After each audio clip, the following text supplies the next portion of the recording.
El Gobierno acaba de abrir el proceso que permitirá acordar de manera bilateral con cada comunidad autónoma la aplicación de las medidas pactadas para paliar el déficit de la financiación sanitaria. Se acordarán ustedes, si tienen buena memoria, que el pasado mes de noviembre, en el seno del Consejo de Política Fiscal y Financiera, se acordó una reforma que había debatido un mes antes, en medio de una expectación enorme, la Conferencia de Presidentes, por la que el Estado aportará de forma directa 1.677 millones de euros anuales hasta que se apruebe un nuevo modelo de financiación de las autonomías. Las regiones gobernadas por el Partido Popular terminaron absteniéndose y eso originó una controversia política muy fuerte, para no variar, ¿verdad?, en estos 2 años escasos que llevamos de legislatura. Les cuento todo esto, en fin, porque dado el contexto político resultan más interesantes, si cabe, las conclusiones de este informe que presentaba recientemente el Círculo de Empresarios. El diagnóstico es que el nivel de la sanidad española es aceptable hoy por hoy, pero está en riesgo su sostenibilidad a largo plazo. Las recetas para reducir ese riesgo serían una mejor complementariedad de los recursos públicos y privados, una mayor coordinación entre administraciones y mucha más prevención, que de eso no andamos sobrados, más bien todo lo contrario. Arranca aquí el debate de esta semana de Intereconomía Televisión. Lo hemos titulado Los claroscuros de la sanidad en España. El Círculo de Empresarios ha presentado en Madrid un documento en el que explica cómo sería un sistema sanitario español mucho más sostenible. Es la primera vez que el Círculo elabora un documento sobre el sector. Ellos creen que el nivel de la sanidad española es aceptable, pero el sistema se enfrenta a retos de gran importancia. Por tanto, parece el momento idóneo para establecer unas bases. Para ello se han elaborado una serie de recomendaciones, exactamente 11.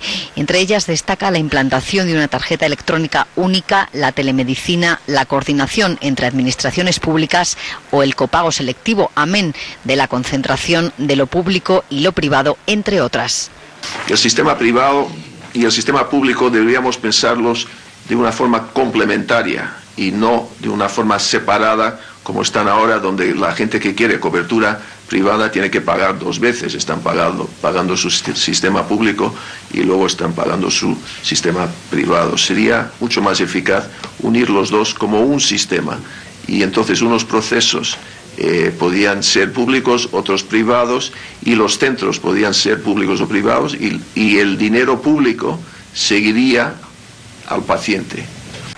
Los objetivos son claros: mejorar la calidad, el acceso y los costes. Y el ejemplo es el de los países del norte de Europa, que ya han emprendido procesos de reforma en este sentido. En España la situación debería acercarse a lo que los empresarios denominan una lista cerrada de prestaciones financiada a través de impuestos. John de Zulueta ha explicado que serán 11 recomendaciones que irán haciéndose muy poco a poco y no de una manera radical. Uno de los muchos datos que extraemos del informe del Círculo es que, aunque el Sistema Nacional de Salud ofrece una cobertura universal, la población accede de manera creciente a la sanidad privada, normalmente a través de algún tipo de seguro. Fíjense que el gasto privado en sanidad aumenta más rápidamente que el PIB.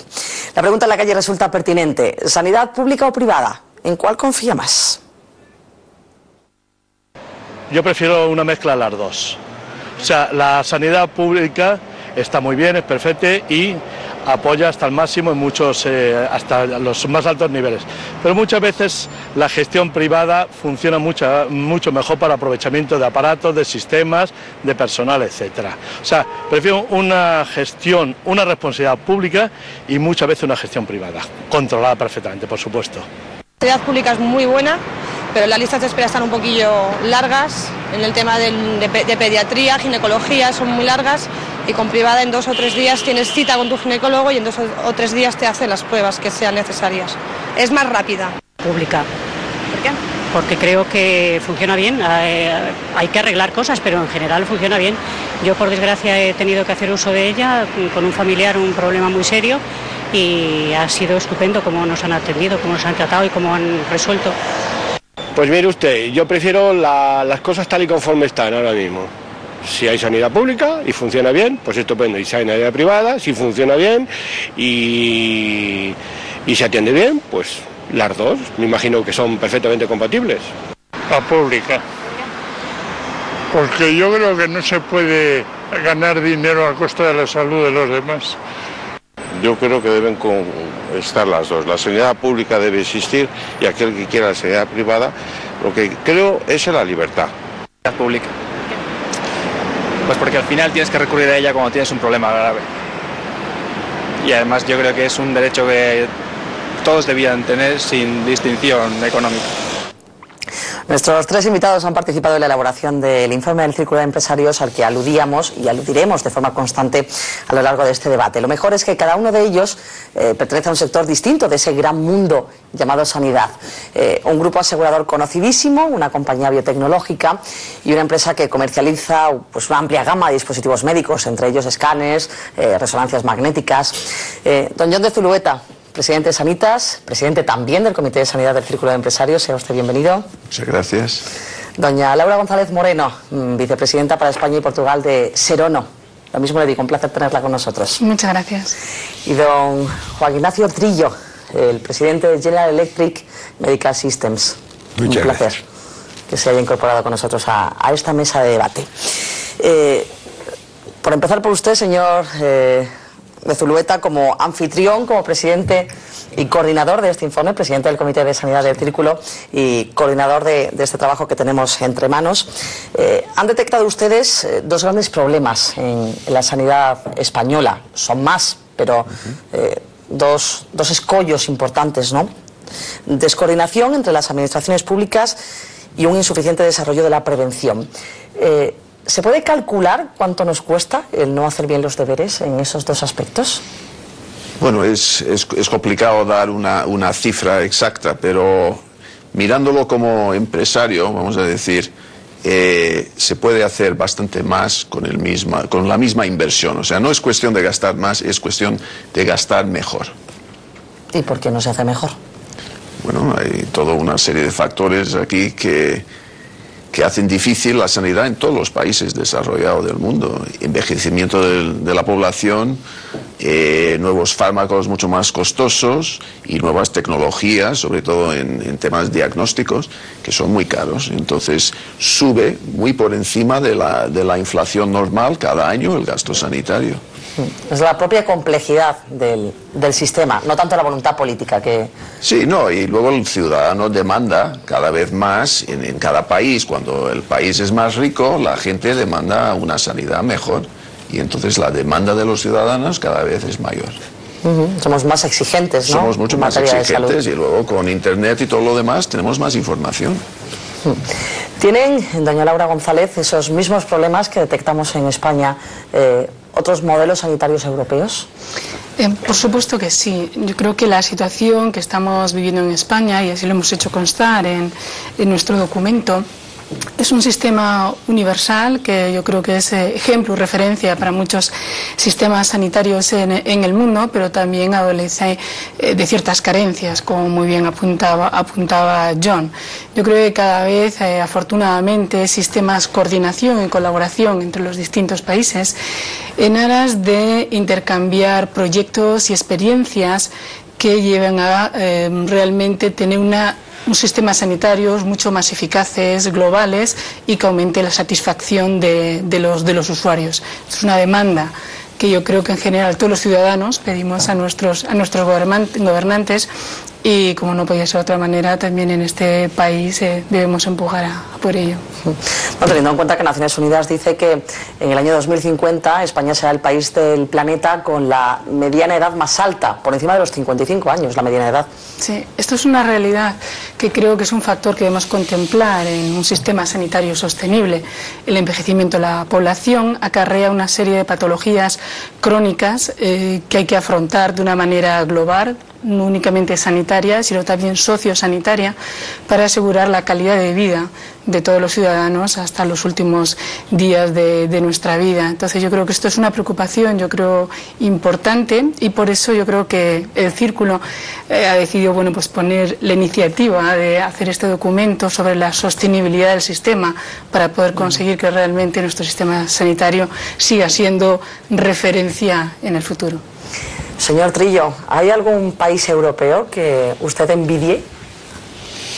¿En lo que a sanidad se refiere? Desde el punto de vista sanitario, pues hombre, yo diría que probablemente en algunas áreas concretas puede ser que sí, pero en términos generales yo creo que el sistema sanitario español digamos, público y privado, porque se habla de sanidad pública, pero se debería hablar de financiación pública de la sanidad, que no es lo mismo que sanidad pública, es decir, que la sanidad la debe pagar probablemente todo el mundo debe tener sanidad pagada cuando le haga falta, si no la puede pagar él directamente, pero en todo caso yo creo que España tiene un buen sistema sanitario, comparable con los otros sistemas europeos, incluso en algunos casos, en bastantes casos, con ventaja. De manera que no podemos estar en ese sentido preocupados en estos momentos. La preocupación es de cara al futuro. ¿Qué puede pasar? ¿Se puede mantener ese sistema? ¿Se puede mejorar? La evolución sociológica de la población a la que se referían antes, pues es un dato importante. No creo que acierte Naciones Unidas con su predicción a 50 años, pues sería la primera vez que alguien acierta con una predicción a 50 años, pero bueno. Porque no tiene en cuenta seguramente el ritmo del fenómeno de la llegada de los inmigrantes. Claro, ¿no? Porque y los europeos, que ya no los llamamos inmigrantes, pero que van a venir a vivir a España en muchos casos. Bueno, yo creo que habrá muchos movimientos que hoy probablemente son imposibles de tener en cuenta, pero no cabe duda de que la población europea, no solo la española, se envejece, como todas las poblaciones, y en consecuencia eso supone más gasto sanitario, y hay que pagarlo, y es más difícil, y bueno, yo creo que hay que arbitrar los medios para que el sistema sanitario no sufra un colapso dentro de unos años, sino todo lo contrario, ¿no? Y esos medios no son las conferencias de presidentes, con todos los respetos, sino son estudios profundos que determinan a largo plazo estructuras que de verdad son en sí mismas suficientes, ¿no? Ahora mismo en el Reino Unido hay un proceso abierto de un debate profundo de reforma sanitaria, como lo hay en Alemania tras la llegada de Angela Merkel al poder. ¿Nosotros en qué fase estaríamos? En España hay voluntad para iniciar esa reforma más pronto que tarde, tal y como ven ustedes el debate político. Me gustaría que habláramos de esto. Empiezo por usted, señor Trillo. Bueno, yo me atrevería a decir una cosa, es decir, quizá porque tenemos un buen sistema sanitario, estamos confortablemente pensando que ya está, ¿no? Y no hemos abierto un debate que yo creo que era muy importante y que es muy importante, que es justamente el debate de cara al futuro. Este documento lo que pretende es poner de manifiesto esa circunstancia, es decir, estamos bien, pero podemos estar mucho peor, ¿no? Si no nos ocupamos de que los problemas que tenemos hoy, que los estamos perfilando, los podamos controlar adecuadamente con las medidas oportunas. Usted recordará que me he referido antes a la conferencia de presidentes, se armó un gran ruido con la conferencia de presidentes, ¿y tanto? Se repartieron estampitas en cantidades importantes y se acabó el ruido, como si eso hubiera resuelto el problema. Si se adquiere un déficit a lo largo de los años es porque algo no funciona. No vale con tapar el déficit en cualquier empresa, que un empresario tiene un déficit al final de año, pues los accionistas no van y le ponen el dinero, sino que le dicen, oiga, ¿por qué ha tenido usted el déficit? ¿Cómo lo va usted a arreglar en el futuro? Y si la solución y si la contestación es adecuada y correcta, entonces los accionistas ponen dinero, si no, no lo ponen. No, aquí los accionistas, que somos todos, hemos puesto el dinero sin preguntar de verdad hacia dónde vamos a ir en el futuro, y eso es lo que nos ha debido hacer. La sensación es de un parche, ¿no? Porque de hecho, como comentábamos también al principio, ¿no? Se trata de solucionar el tema de la sanidad antes de que se consensúe el anhelado modelo de financiación de las autonomías. Una cosa forma parte de la otra, ¿no? Claro, la sensación es un parche carísimo, pero un parche. Y yo creo que lo que no se ha atacado es la solución estructural de un problema, que es el que ha tenido, el que ha causado ese déficit que se ha producido de esa manera, ¿no? En todas las autonomías, en unas más, en unas mucho más, en otras mucho menos, ¿no? Y eso no se ha atacado de una manera clara. Vuelvo a repetir, se ha puesto el parche sin atender de verdad cuál era el problema, y eso no se debe hacer. Señor de Zulueta, comparte el punto de vista de don Juan Ignacio, que nos estamos acomodando, dice él, precisamente porque las cosas en España van razonablemente bien, y sin embargo el futuro está a la vuelta de la esquina. Antes de seguir, ¿de cuántos años estaríamos hablando? ¿A partir de cuándo habría que tomarse en serio la sanidad? Porque si no estaríamos en una posición mucho más delicada. Bueno, aquí estamos hablando de una reforma gradual, pero sí que hace falta una reforma sustancial al sistema. Yo creo que tenemos una década más o menos para empezar los 11 puntos, vamos a decir, de reforma que hemos sugerido aquí. El gran problema es que el gasto sube de una forma exponencial. Y los políticos, claro, están tardando porque políticamente muchas de esas medidas no van a ser muy populares. Estamos hablando de un catálogo de prestaciones, o sea, esto es lo que cubre la sanidad pública. Prestaciones que no entran aquí, usted tendrá que pagarlos de su bolsillo. Esto es una medida lógica. Es imposible añadir todos las nuevas tecnologías, los nuevos fármacos, o sea, no cabe en ningún bolsillo de ningún país. Y eso es el tipo de tema que el político no quiere atacar frontalmente. Entonces, por eso hay estos parches y el político tiene una visión a 4 años o 5 años. Cortísimo plazo siempre. Cortísimo plazo. Y esto es un problema del futuro. A lo mejor en 10 viene el problema. El político dice, pues esto lo tocará a otro, no es mi problema. Y por eso tenemos este nivel de inacción. ¿Detectan ustedes o señalan 3 ejes típicos, ¿no?, en cualquier modelo sanitario: coste, calidad y accesibilidad? Y ahí, donde entran, por ejemplo, las listas de espera, es donde dicen que tenemos las mayores dificultades o la mayor complejidad dentro del sistema. ¿Soluciones por el lado de la accesibilidad, doña Laura? En el documento hemos intentado afrontar el tema de las listas de espera en 2 vertientes. Uno de ellos es mejorar la eficacia de los sistemas actuales para realmente, a través de la utilización completa de las infraestructuras que existen ahora mismo en los hospitales públicos, para disminuir tiempos de espera. Por ejemplo, ahora mismo hay muchísimos quirófanos en este país que por las tardes están cerrados, no se utilizan, y la inversión de infraestructura está ahí, con lo cual una manera de poder reducirla sería optimización de los recursos existentes del sistema público, y por otro lado el concierto con sanidad privada para disminuir dichas listas de esperas. Este modelo lo están utilizando en algunas comunidades autónomas. ¿En el caso de Madrid? No únicamente en Madrid, pero es verdad que en Madrid se está utilizando de una manera muy exitosa. En general, nosotros apuntamos por aumentar una eficiencia del sistema, utilizando de una manera óptima todos los recursos que existen en el país. En Madrid, Cataluña y Valencia, ¿no? Son las 3 autonomías que se ponen siempre como ejemplo de esos conciertos entre sanidad pública y privada.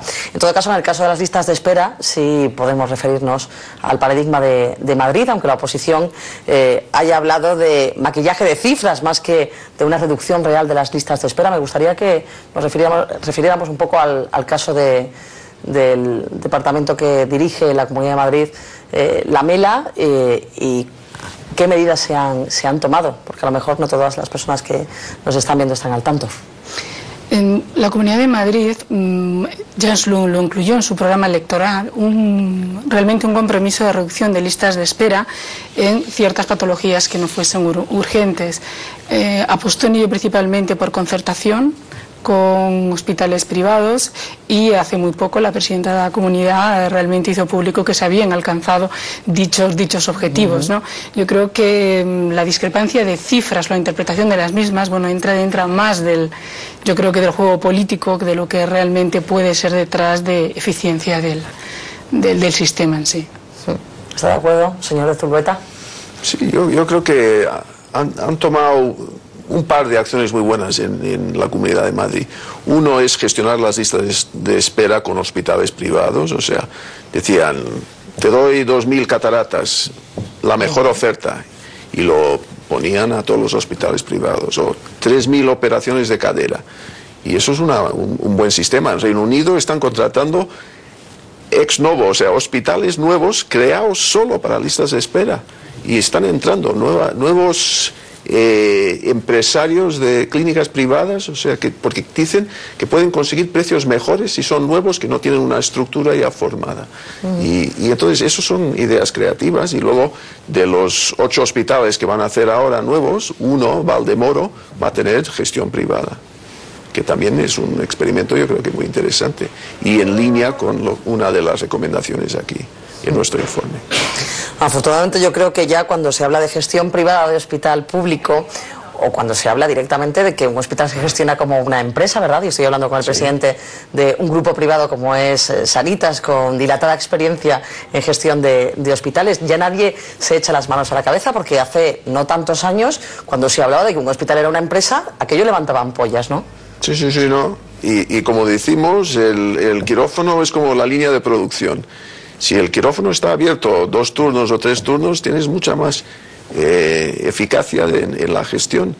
Está comprobado por el experimento de Alcira y las fundaciones que se han hecho que se puede hacer una gestión más eficaz usando parámetros de la empresa privada en situaciones con financiación pública. No hay ningún problema. Nadie debería tener ningún reparo. A propósito de la gestión de hospitales, están entrando muchísimos grupos extranjeros en España. No sé si porque les estamos dejando que ganen esa partida, porque tienen más experiencia, porque saben hacerlo mejor. ¿Por qué? Bueno, hay grupos escandinavos. Hay un grupo escandinavo muy fuerte que ha entrado aquí, pero hay grupos nacionales también. O sea, USP es nacional, Hospiten es nacional, NISA es nacional. O sea, todavía hay grupos fuertes nacionales. Los extranjeros están entrando porque estamos en una Unión Europea. O sea, ya no son extranjeros, son parte de la Unión. ¿Qué les atraería más, en su opinión, de los hospitales españoles? Bueno, ellos ven una posibilidad de consolidación. O sea, los grupos grandes en España tienen 7, 8, 10 hospitales, pero no hay un grupo con 50 o 80. Y eso es lo que aspiran estos grupos que entran de fuera. Tener una red de 80 o 100 hospitales a nivel europeo, eso es lo que buscan. Desde su punto de vista, señor Trillo, como primer ejecutivo que es de una compañía nada más y nada menos que como General Electric, ¿no?, en materia de dispositivos para medicina, estamos sabiendo pararle los pies, en el buen sentido de la palabra, aunque el mercado es libre siempre, ¿no?, a grupos que vienen de fuera. ¿Para qué les tenemos que parar los pies? Me preguntaría yo, porque estamos hablando de un mundo globalizado y de pronto salimos con unos planteamientos absolutamente localistas o parroquiales, como dicen los americanos, que no tienen sentido ninguno. A mí me parece que lo que se le puede exigir a un grupo es que venga aquí a hacer las cosas mejor que lo estamos haciendo nosotros. Y si lo hace mejor y lo hace más barato y lo hace más eficaz, bendito sea Dios, ¿no? Yo me siento más español que nadie, pero no me voy a pelear. Vamos, he trabajado toda mi vida en multinacionales y he defendido rotundamente los principios de la nacionalidad en lo que era importante. Pero en este tipo de cosas, a mí es que me parece sorprendente que de pronto pues se monte un cirio hablando pues de campeones nacionales, por ejemplo. Campeones nacionales, yo diría que el mejor campeón que tenemos es Fernando Alonso, y es campeón del mundo. No es campeón nacional, es campeón del mundo. Es decir, no tiene sentido el tener esa visión tan absolutamente localista, que yo creo que está un poco, mucho, si se quiere, influenciada por esa diáspora que se ha producido en este país con las autonomías, ¿no? Con unos sentidos en el que lo importante es ser diferente, no es ser mejor. Y ese es un error tremendo. Lo importante es ser mejor. Lo de ser diferente es una tontería, ¿no? Cualquiera que se vaya en calzoncillos a la puerta de Alcalá, pues es diferente de los demás, ¿no? Y es un idiota perdido, ¿no? Eso no tiene sentido. Yo creo que en ese sentido no puedo compartir en absoluto. Yo no le paro los pies a nadie. Si viene a hacer las cosas bien hechas, lo que voy a estar es controlándole para que no haga barbaridades, pero desde luego si hace las cosas bien hechas, bendito sea Dios, ¿no? Me gusta que se lo tome como una provocación, ¿no?, en medio de este debate que tenemos intensísimo en el conjunto de la Unión Europea del proteccionismo, ¿no? Eso me parece una salvajada. En el sector de la energía y quizá en otros, en este vemos que no. No, y en cualquiera prácticamente, salvo en los que son absolutamente, digamos, con un acento absolutamente nacional. Por ejemplo, defensa. Bueno, defensa no tiene sentido que exista defensa si mañana hubiera pues una defensa unida europea, ¿no? Que en estos momentos es algo que se está intentando perfilar, pero no existe. Bueno, mientras no exista eso, nos tendremos que ocupar nosotros de defendernos, si es que mañana hay una... Pero en otros campos, en el campo de la energía eléctrica, ¿usted ha visto cómo pasan las líneas de un lado a otro? Como pasan las fronteras, las líneas no conocen fronteras. A veces las fronteras se ponen precisamente para que no paguen. Los franceses de eso saben mucho, por ejemplo, han puesto muchas dificultades a los intercambios energéticos en el resto de Europa. Pero realmente un intercambio energético serio en Europa no sería más que ventajoso. Porque tendríamos unas fuentes de energía distintas, porque tendríamos probablemente unos, digamos, intercambios mucho más oportunos. Cuando a nosotros nos llueve, pues a los demás a lo mejor no les llueve, o al revés. Es decir, teníamos ese tipo de posibilidades. Yo creo que el aumentar en volumen, sin perder, digamos, personalidad, que es lo que se debe de hacer, pues eso no se traduce más que en ventajas. Plantear esas cuestiones con una mirada muy localista y muy de defensa de que aquí nos vamos a perder, bueno, a mí me parece completamente de modeo, vamos. Mirada provinciana también, ¿no? Que podríamos decir. Lo digo clarísimo, porque es que es así, bueno, me parece así. De tecnología me gustaría hablar con usted, señor Trillo, cambiando de tercio, porque se habla mucho de tecnología en este informe del Círculo de Empresarios, es ¿verdad? Muy importante. La tecnología plantea nuevos retos, no solamente desde el punto de vista financiero, porque los aparatos son caros, ¿verdad? Muy carísimos, carísimos. Algunos muy caros. Pero claro, se puede caer en la espiral de mandar tecnología por tecnología, ¿no? Sí.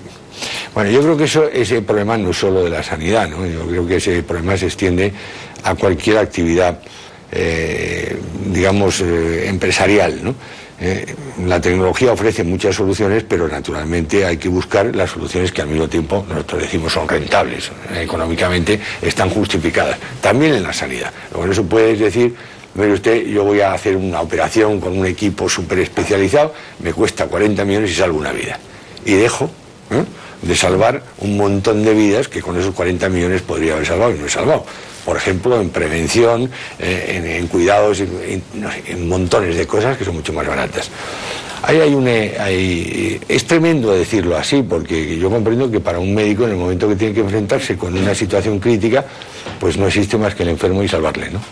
Pero yo recuerdo algo que me impresionó muchísimo cuando hacía ya muchos años, la historia de Biafra. A lo mejor usted no se acuerda de la historia de Biafra, pero en la historia de Biafra se estaba produciendo un genocidio, ciertamente, ¿no? Se estaba produciendo un genocidio. Y entonces, en el mundo hubo, en aquel momento, un movimiento de solidaridad hacia los biafreños, porque daban bien, y empezaron a hacer grandes aportaciones económicas, y se tradujeron en que se podía enviar leche en polvo, para salvar a los niños de Biafra. Desgraciadamente, los aeropuertos que podían utilizar eran aeropuertos que solo se podían utilizar de noche, porque durante el día se utilizaban para labores militares. Y entonces no podía entrar más que una determinada cantidad de leche, que era muy inferior a la que se necesitaba y además, desgraciadamente, muy inferior a la que estaba disponible. Pero no había más que esa posibilidad. Y entonces, ¿sabe usted lo que hicieron? Le dieron la leche a los niños que estaban mejor. Qué barbaridad, ¿no? Es tremendo decirlo así, pero es así. Porque era la manera de evitar el genocidio del pueblo. Claro. Es duro, de todas formas, el dilema. Es muy duro el dilema, sin duda, ¿no? Lo he puesto como ejemplo, a mí me impresionó aquello. Yo creo que en el mundo sanitario, sin llegar a esos extremos, obviamente, que no hay que llegar, pero hay que tener muy presente que hay que dedicar los recursos a donde de verdad pueden producir más sanidad, por decirlo de alguna manera. Y a veces pues no se hace con ese criterio, y cuando no se hace con ese criterio, pues realmente no se está administrando bien. Tengo yo una curiosidad. Hemos dicho al principio que su compañía, entre otros muchos dispositivos, aparatos que decimos de manera un tanto simplista, ¿no? Hacen escáneres, resonancias magnéticas. Diagnóstico por imagen. Lo más caro, diagnóstico por imagen, que se llama, efectivamente. Lo más caro ahora mismo, para que nos hagamos una idea, puesto que usted mismo ha puesto el superlativo de carísimo antes, cuando hablábamos de los precios que se manejan. Yo creo que lo más caro es quizá una combinación. Bueno, puede usted hablar de una resonancia magnética de última generación, que puede ser, digamos, muy cara, o puede usted hablar de un escáner de 64 cortes que le permite hacer en estos momentos digamos, un examen de las coronarias, prácticamente, digamos, como ahorrándose cateterismos por un montón de cateterismos que antes eran digamos, muy corrientes, que eran caros, que eran arriesgados. Cada vez menos, pero bueno, se supone que sigue habiendo un riesgo. Sí, y que, por ejemplo, el escáner pues lo puede, esa tomografía, que es cortar en 64 cortes el corazón, claro, le ve usted perfectamente todos los planos, ¿no? Eso yo creo que es una de las cosas. El PET, que es una cosa que en estos momentos, pues John se ríe porque lo está sufriendo, es un sistema que combina un escáner y un sistema de positrones que le hacen a usted una detección de cualquier tumor digamos, una dimensión mínima, pequeñísimo, y que claro, cuando la gente pues tiene preocupaciones, pues dice a mí que me hagan un PET, claro, un PET hoy pues viene a costar cada prueba, yo diría, en torno a las voy a hablar en pesetas, bueno, 1.000 euros, por decirlo de alguna manera, de ese orden, ¿no? Y claro, es una prueba, ¿no? Que vale 1.000 euros. No se la puede hacer. ¿Y el aparato? El aparato no vale tanto. Asústelos. El aparato no, ¿no? Porque el aparato puede valer, le digo, puede valer 1.000.000 de euros, una cosa de ese orden, ¿no? No vale tanto, ¿no? No vale tanto. Naturalmente hay una cosa que se llama el potito, que es lo que le dan a usted o le inyectan a usted para que haya un contraste y luego el aparato vea por dentro, ¿no? Ese potito vale dinero, ese potito vale bastante, vale, pues a lo mejor, pues ¿qué diría? Puede valer, pues 400 euros. Yo estoy dando cifras muy por encima, porque, claro, y eso hay que hacerlo y gastarlo. Usted no puede hacer una prueba de 180.000 pesetas de las antiguas pesetas simplemente porque tiene usted una sospechita, ¿no? Yo diría que hay, es decir, el escalonado de pruebas se debe hacer, como se dice, escalonado. Es decir, de una forma, empieza usted por lo menos, y lo menos no sirve, luego va un poco más, o si un poco más, o si un poco más. Bueno, pero no va usted primero a la más complicada, ¿no? ¿Qué es lo que pasa? Que también juega también un planteamiento de medicina defensiva. No, ya a los médicos se les acusa rapidísimamente, la gente tiene un nivel cultural más alto, sabe más cosas, como decía John, miran en internet, se saben muchas cosas. Cuando van al médico muchos de ellos ya llevan una idea bastante clara de lo que podían tener y demás. Entonces el médico, ¿qué hace? Pues hombre, de alguna manera se cura en salud. Se cura en salud. Y entonces a lo mejor manda unas pruebas que no serían estrictamente necesarias, pero que le evitan evidentemente el error del 1 por millón. Bueno, pues me lo evito, ¿no? Eso también significa pues un costo. En eso de la medicina, digamos, defensiva, Estados Unidos está, vamos, viviendo al día a día, vamos, al día a día.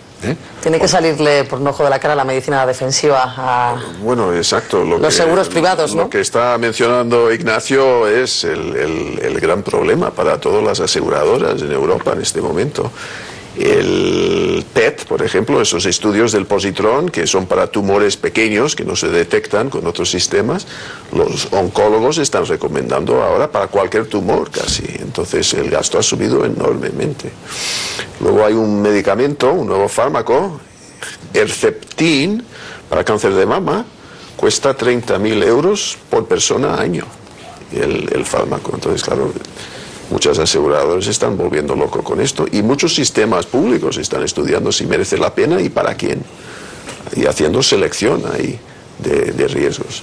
Y luego hay temas como hay un marcapasos implantable ahora también que es costosísimo, que se ha puesto de moda y otro gasto tremendo. Entonces estos son los problemas que ahora mismo el asegurador privado tiene que analizar para qué uso, subir la prima para compensarlos, pero el sistema público también tiene que tomar decisiones porque los recursos son limitados. Continuamente, claro, decisiones.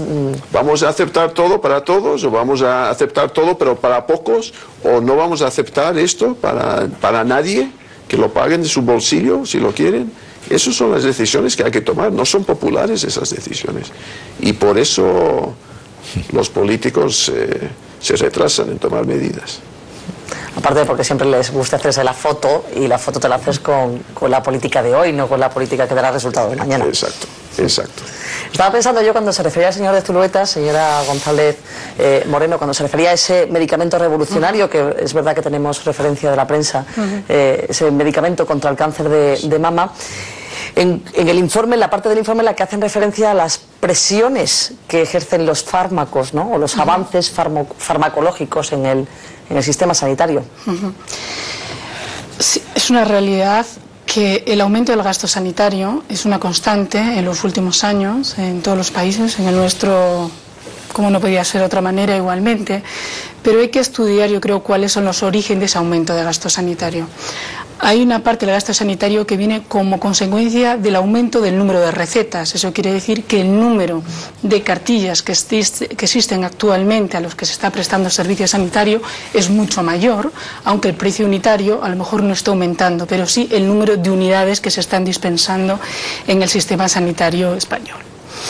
Otro punto a tener en cuenta es las innovaciones terapéuticas, la nueva tecnología mucho más costosa que se añade al armamentario terapéutico que tienen los clínicos en nuestro país. Entonces estoy absolutamente de acuerdo que se tiene que hacer un análisis muy riguroso sobre la utilización de estas innovaciones y realmente hacer un análisis de cuáles son los pacientes realmente susceptibles de recibirlos con un beneficio realmente importante y que otros pacientes no es necesario esa última innovación para realmente tratarles de una manera óptima.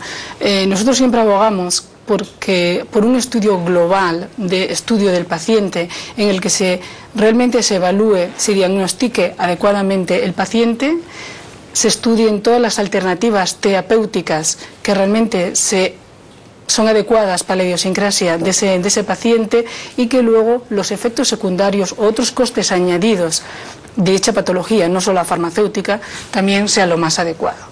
El sistema sanitario es casi de lo más complejo que existe porque influyen los costes muchísimos aspectos. No solo influye el coste de la prueba diagnóstica del PET que hablábamos posteriormente a esta hospitalización, el acto médico, tratamiento farmacológico, y en todos ellos afectan muchísimos actores, con lo cual yo creo que es un problema muy complejo, multifactorial, que creo que es necesario realmente una coordinación, una corresponsabilidad de todos los agentes en el de tomar decisiones diagnósticas, terapéuticas y sanitarias acorde con los recursos que tenemos y de la manera más óptima para garantizar la salud de todos los ciudadanos. En el caso de los medicamentos, ¿qué supone el gasto farmacéutico del total del gasto sanitario? Que no tengo ahora mismo ese... Alrededor de un 20%, es lo que es el coste actual. Me gustaría aprovechar esta oportunidad para decir también sobre el gasto sanitario, sobre el gasto farmacéutico y el coste unitario de los fármacos y las innovaciones terapéuticas. La realidad es que para que un fármaco vea la luz desde que empieza las primeras fases de investigación y desarrollo, la media está entre 10 y 12 años. Entonces supone que durante todo ese tiempo pues hay que invertir muchísimos esfuerzos económicos y humanos para realmente dar una solución terapéutica no solo eficaz, sino también segura, como no podía ser de otra manera. Entonces, por supuesto, los laboratorios farmacéuticos tenemos que ofrecer soluciones terapéuticas eficaces y seguras que respondan a las necesidades reales de las sociedades de hoy en día, pero también somos empresas que nos debemos a nuestros accionistas. Entonces, tenemos que poner unos precios que nos permitan recuperar la inversión que hemos realizado 10 años antes para poder seguir investigando y seguir dando respuesta a otras necesidades que sin duda lamentablemente siguen surgiendo en las sociedades. Fíjese que, vuelvo al dato de antes porque me parece muy significativo, ¿no? Fíjese que suponiendo un 20% del gasto farmacéutico, del gasto total sanitario, se habla mucho más del gasto en medicamentos que del gasto sanitario en general. Quien más o quien menos tiene ahora mismo en mente el debate de los genéricos, el debate en torno a los precios de referencia, todas las medidas que se han ido adoptando. Parece que el núcleo está en el medicamento y a lo mejor no es para tanto. Bueno, eso es porque el Ministerio tiene sus funciones muy reducidas ahora. Está todo descentralizado en las autonomías y entonces, ¿qué controla el Ministerio? Los medicamentos, y entonces por eso tenemos tanto ruido sobre el tema de medicamentos. Pero también España es uno de los países que más gasta en medicamentos en porcentaje de su gasto total sanitario. Con los medicamentos más baratos. Con los medicamentos más baratos. Bueno, cada vez menos, ¿no? No, pero hay mucha diferencia. Por ejemplo, la mitad de Alemania. Hay la mitad de Alemania. Por ejemplo. Los precios son la mitad de Alemania. Entonces, hay que preguntarse, ¿no? ¿Qué pasa aquí? Con los medicamentos más baratos tenemos el porcentaje más alto de gasto en farmacia. Pues es muy fácil. Que no se paga lo que se consume, es decir, el 7% al que se refería antes John, se paga muy poquito lo que se consume y se receta muchísimo. Sí, se receta muchísimo. ¿Por qué? Porque se dedica poco tiempo a la primaria. Eso. Es decir, usted lo habrá visto, yo creo que, y lo hemos visto todos, ¿no? En cualquier sitio donde la gente no tiene un nivel cultural muy alto, va a ver al médico, si no le da una receta, dice que no le ha hecho caso. Ahora, si le da una receta, se va a casa contento, ya me ha visto el doctor y me ha recetado no sé qué, se va a la farmacia, se lo da. Bueno, eso significa un gasto en medicamentos altísimo, que no tiene sentido. Por otro lado, pues yo creo que todo el mundo sabe que han ido ancianitas a sacar recetas de píldoras antibaby, ¿no? Porque eran, claro, la persona que está jubilada saca las recetas de toda la familia, si puede. Bueno, pero sigue, también hay medidas ahora ya de control del fraude, ¿sigue pasando eso de verdad? Hay una picaresca todavía, y yo lo que le diría a usted es que, para empezar, si usted lo quiere probar, pues no es que el médico sea mala persona, no es que el médico tiene que ver a no sé cuántos pacientes en muy poco tiempo, y como lo tiene que ver en muy poco tiempo, pues tiene que resolver.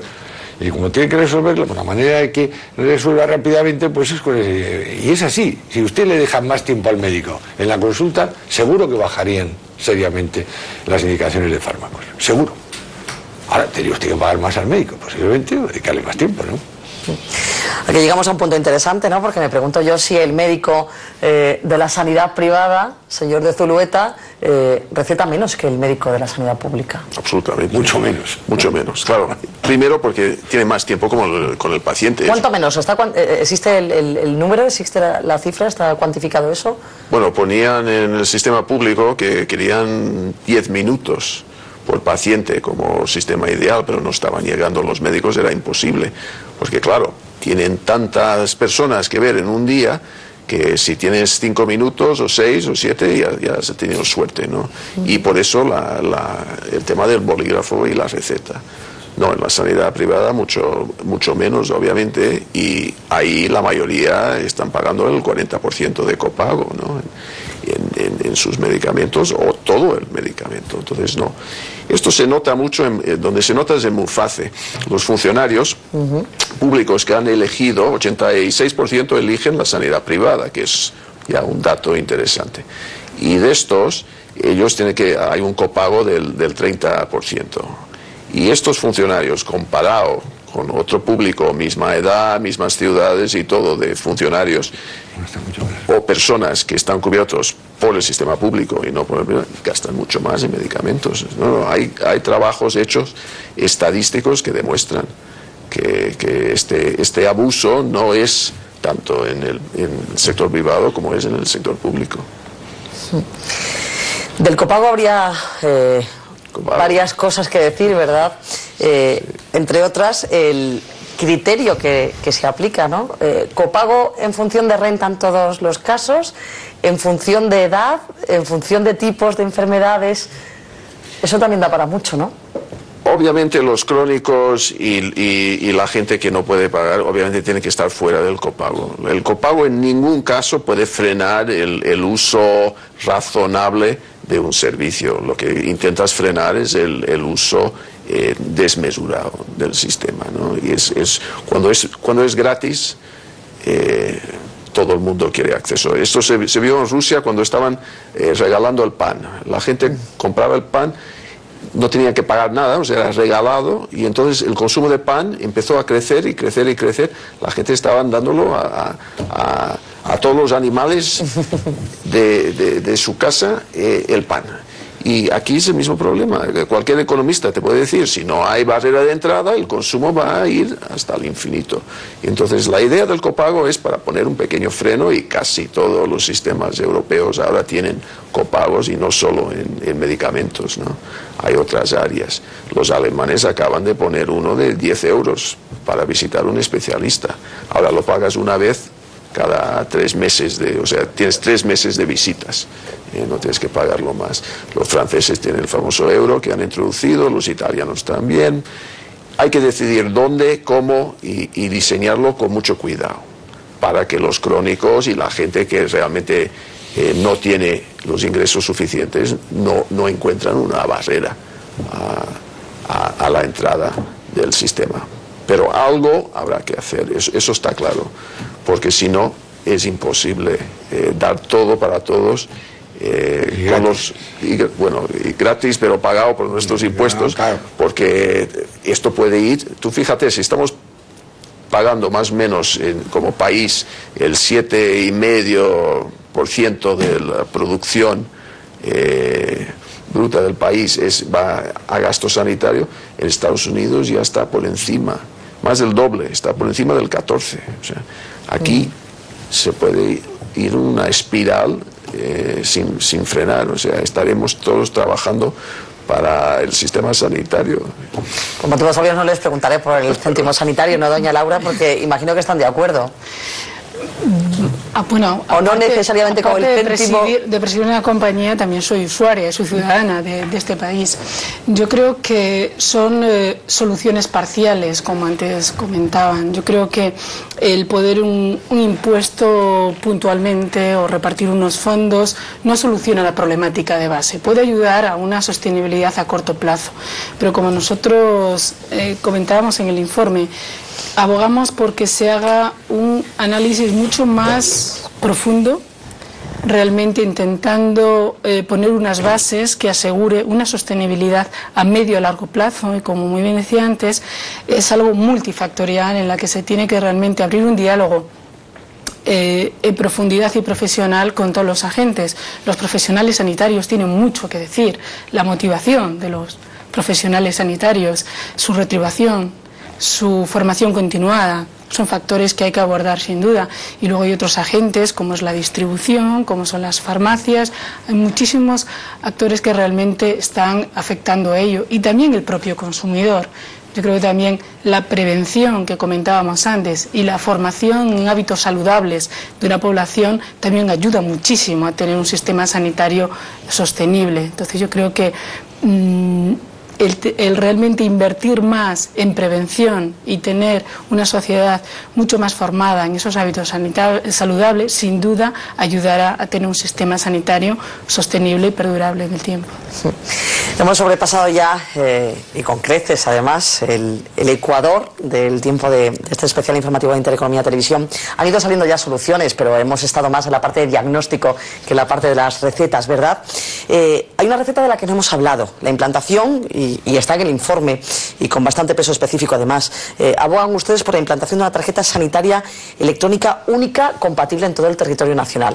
Y ahí yo me echo las manos a la cabeza y digo, madre mía, con el debate territorial, con el problema que tenemos ahora mismo en España, lo diremos solamente problema, muy lejos me fiáis esta meta, ¿no? Empiezo con usted, señor Trillo. Hombre, yo me parece muy bien que se lleve las manos a la cabeza, porque tenemos un lío bastante importante, ¿no? Pero a mí me parece que Europa nos va a dar la solución a medio plazo en este tema. Es decir, en este momento las autonomías tienen una especie de pasión de diferenciación que hace que cualquier iniciativa de carácter nacional, en el sentido tradicional de la palabra nacional, pues sea recibida con cierto recelo, con cierta suspicacia, ¿no? Y hace difícil el tener, por ejemplo, una estadística común de una serie de cosas, porque hay autonomías que no dan datos sobre eso, y hace difícil el tener una tarjeta sanitaria común para todo el país.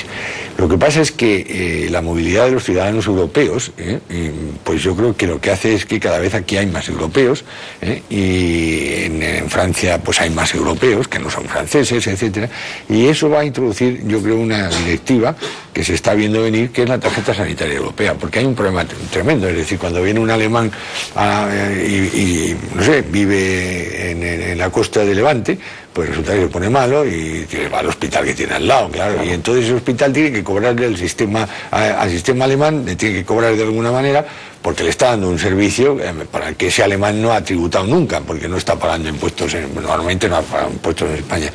En consecuencia, hace falta que ese sistema sea cada vez más permeable y más uniforme, ¿no? Y yo creo que Europa va a imponer, probablemente, lo decía antes yo, y estoy completamente de acuerdo con él, habrá una directiva que nos obliga a aceptar una normativa que sea común para todos.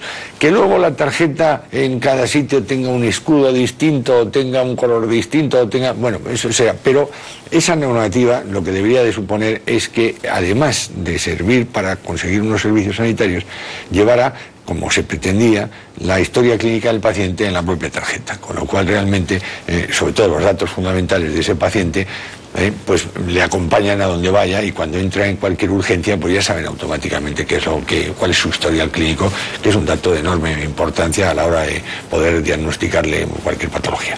Entonces, a mí me parece que ese camino es el camino que las autonomías van a andar con dificultad, pero que espero que Europa nos ayude a acelerarlo rápidamente, porque es absolutamente necesario, y vuelvo a repetir, porque la movilidad de los europeos va mucho más allá de los movimientos intraautonómicos en España. Es una movilidad que está en estos momentos, nosotros tenemos una población europea muy importante que está viviendo en España, que está viniendo a España. Bueno, 50 millones de europeos vienen, bueno, si no europeos irán, por lo menos 30 millones de europeos vienen todos los años a España, ¿no? Y se ponen malos. De 30 millones, imagínese lo que puede caer, ¿no? Y se les atiende. Bueno, y vaya usted a ver a cualquier consejero autonómico y le dirá, sí, claro, pero a mí es que no me pagan porque me está costando un dineral, sobre todo los que tienen zonas turísticas, están muy quejosos porque, claro, tienen muchas dificultades para ahí va la tarjeta sanitaria europea a dar una solución, y yo creo que por ahí se puede esperar que se resuelva. Por la voluntad diferenciadora de las autonomías, pues habrá más dificultades.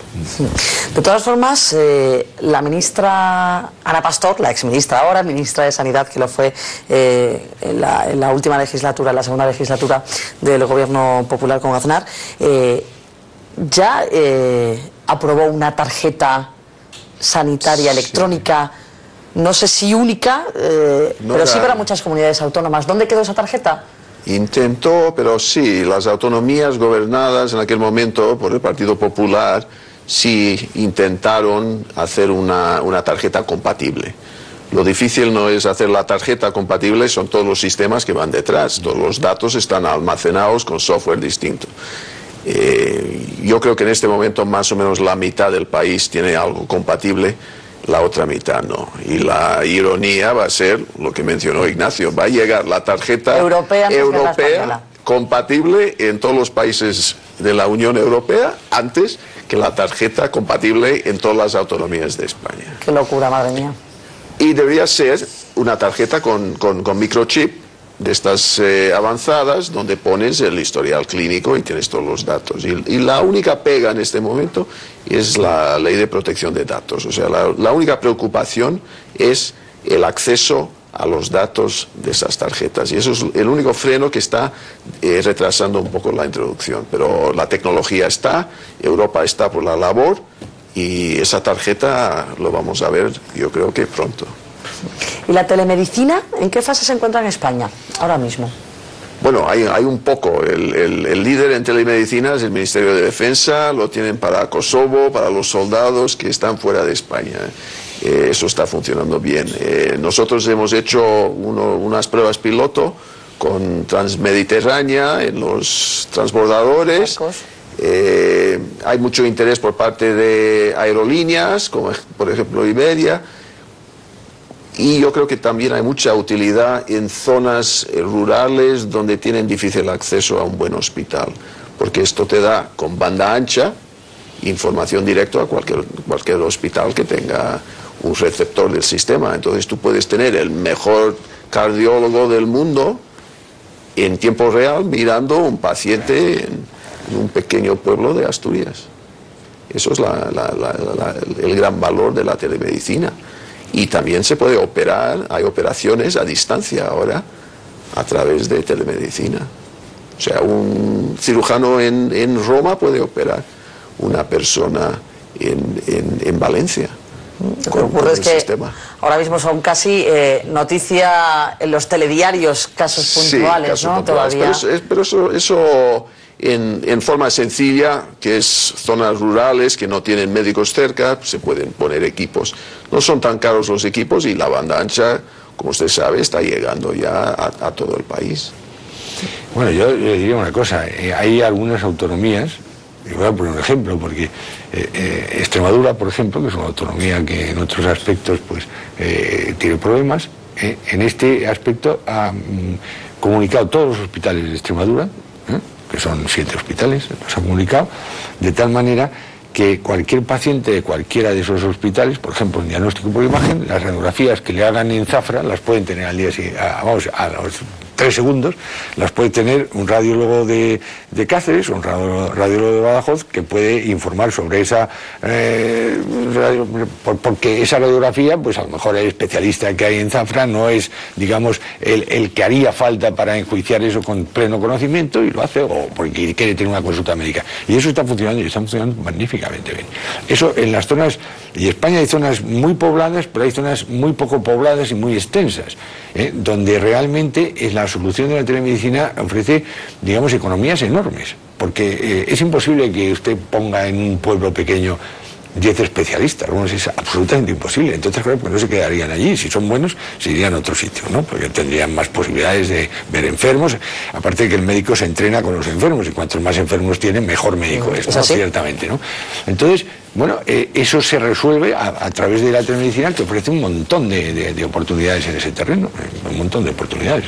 Y yo creo que en ese el futuro va por ahí, pero volvemos a lo de siempre, ¿no? Hecho con sentido común y hecho con idea de lo que vale y lo que no vale, no por gusto. También se puede tener, hoy se tienen muchos enfermos monitorizados en sus domicilios. Y no hace falta que estén en el hospital. Saben perfectamente lo que le pasa y le diagnostican y le dicen lo que tiene que hacer. Bueno, y se ahorra el enfermo un montón de traslados, etcétera. Antes lo que movíamos era a los enfermos en las ambulancias, ¿no? Yo creo que en el futuro lo que vamos a mover es la información. Y el enfermo no se va a mover lo menos posible, vamos. Hay casos ahora de crónicos con teléfono móvil, puedes monitorizarles, o sea, ellos tienen su control, diabéticos, cosas de esas, y todo se hace por teléfono móvil. SMS, en fin, hay muchos adelantos tecnológicos que son muy positivos para el sistema, que dan calidad y eficacia a buen coste. Aparte de toda la tecnología que está encareciendo el sistema, pero mejorándolo también.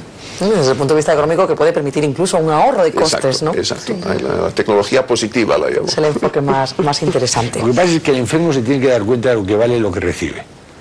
Sí. Porque si no lo valora. Hay una cosa que no hemos comentado, que es las facturas en la sombra. No sé si sabe lo que es eso. Explíquenos. Pues eso es que va un señor a un hospital, le tratan de lo que sea, le operan de una cadera, y al salir del hospital no le cobran, pero le dan una factura. Y dice, mire usted, lo que ha costado lo que bueno, sí, claro, eso se hace. Factura en la sombra. Bueno, pero no en todos los sitios, en muy pocos, ¿no? Entonces, ese señor tiene conciencia. Sí, en más de una comunidad autónoma. En más de una comunidad, en más de un hospital. Eso tiene conciencia de lo que vale. Eso es muy importante. Porque para empezar a ordenarse, lo que hay que tener es conciencia de lo que vale lo que uno está haciendo, ¿no? Si no se tiene conciencia, así como decía John, piensa que eso es, bueno, que es gratis, que aquí yo puedo, pues es mala cosa, es mala cosa. El copago crea conciencia, poniendo dinero, la factura en la sombra crea conciencia sin poner dinero, pero el día de mañana, si usted le dice a un señor que una operación caprichosísima cuesta a lo mejor medio millón de pesetas, pues dice usted, bueno, esto es una barbaridad, ¿no? Entonces, bueno, él empieza a tener conciencia de que hay otros que necesitan otras cosas y que hay que atenderles antes que a él, ¿no? Pero si no, malamente. A modo de conclusión, el documento recomienda que el sistema público ofrezca una cobertura básica explícita, materializada en una lista cerrada de prestaciones financiada a través de los impuestos. Esta cobertura se vería complementada a través de un sistema privado de servicios adicionales que vayan surgiendo y que tengan un beneficio marginal menor que su coste. Eso sería atendido por la vía privada.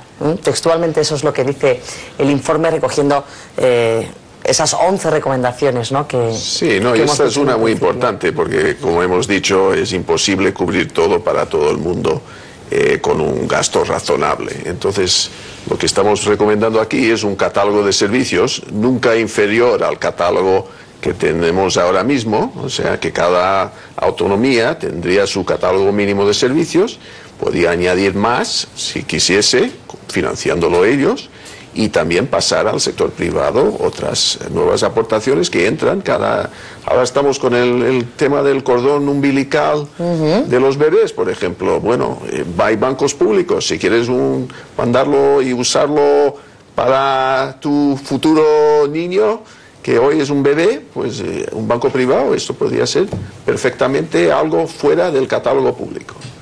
Y entrarán muchas más cosas en los próximos años. Entonces, eso es lo que estamos recomendando. Porque un sistema, cuando llega a un nivel alto, como el sistema español, o sea, de calidad, con un coste razonable y todo lo demás, todo lo que añades te da un valor relativamente marginal. O sea, esperanza de vida es muy difícil que mejore mucho más. Y entonces, si la gente lo quiere, ¿por qué no pasarlo al sector privado? O sea, y la cobertura pública, todo lo esencial. Doña Laura, acabo con usted en el minutito y medio que nos queda de debate. ¿Ve usted, personalmente, encuentra usted voluntad política para que en 10 años, que es cuando hemos dicho que tenemos el problema, realmente se hayan tomado medidas? Yo creo que voluntad política quizás no hay toda la que a nosotros nos gustaría que existiese, pero yo creo que son conscientes absolutamente todos los partidos políticos que el bien más preciado por los ciudadanos es la salud, con lo cual yo creo que gracias a programas como este y iniciativas con la de Círculo de realmente mostrar la sensibilidad que tiene la ciudadanía española por tener un sistema sanitario sostenible y duradero, ayudará a aumentar esa sensibilidad política. Es un mensaje tranquilizador para terminar. Doña Laura González Moreno, vicepresidenta de Serona para España y Portugal. Gracias. A usted. Don John de Zulueta, presidente de Sanitas y presidente del Comité de Sanidad del Círculo de Empresarios. Muchas gracias por venir. Gracias, Susan. Don Juan Ignacio Trillo, presidente de General Electric Medical Systems. Ha sido un placer. Gracias a los tres. Ha sido un placer hasta una próxima ocasión y gracias a ustedes por seguirnos desde sus casas.